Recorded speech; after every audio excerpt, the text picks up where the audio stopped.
So I term this outcome-guided rehabilitation intervention.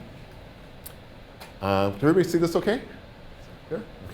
So again, we want to do an initial baseline assessment of their activities of daily living and various symptoms. To identify the primary rehab barriers.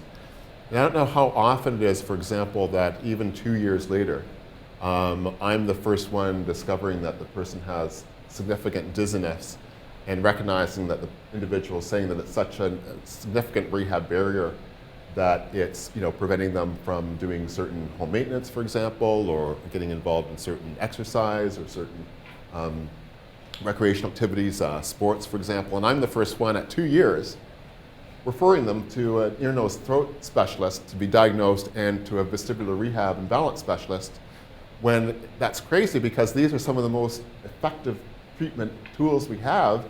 There's some great physiotherapists doing dizziness and balance-related intervention that in 8 to 10 treatment sessions, not even weeks, treatment sessions in 3 or 4 weeks, can basically resolve these issues to the tune of 90%. But if nobody is casting a net wide enough to identify these potential barriers, if you can't identify them, you're not going to then move the person along in terms of dealing with them and treating them. So there needs to be an iterative process of reassessing individuals to then identify, as I mentioned, like the brain injury example, each rehab phase, a different barrier, symptom-related barrier or otherwise, can come to the fore and then kind of be addressed.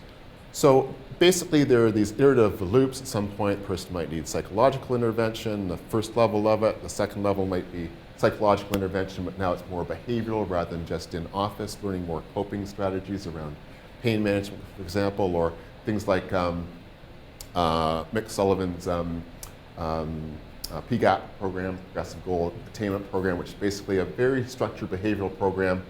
Despite the fact you have pain, and that's going to be chronic, how do we go about getting you more functional despite the pain? So certainly the psychological community, I think, can be doing a lot more towards moving in the functional realm. Occupational therapists are doing a good job of it, but there's no reason.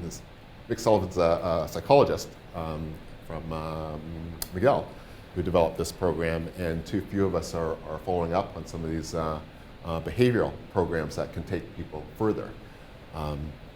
If we're just sitting there in our office, that's great. We can help people get over things like phobias and post-traumatic stress disorder, panic disorder, depression to a certain degree. But frankly, part of the depression means that my life just isn't the same.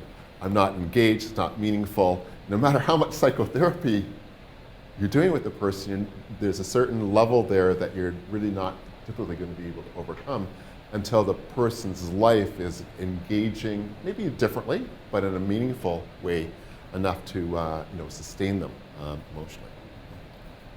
And then again here, occupational disability determination and vocational rehabilitation.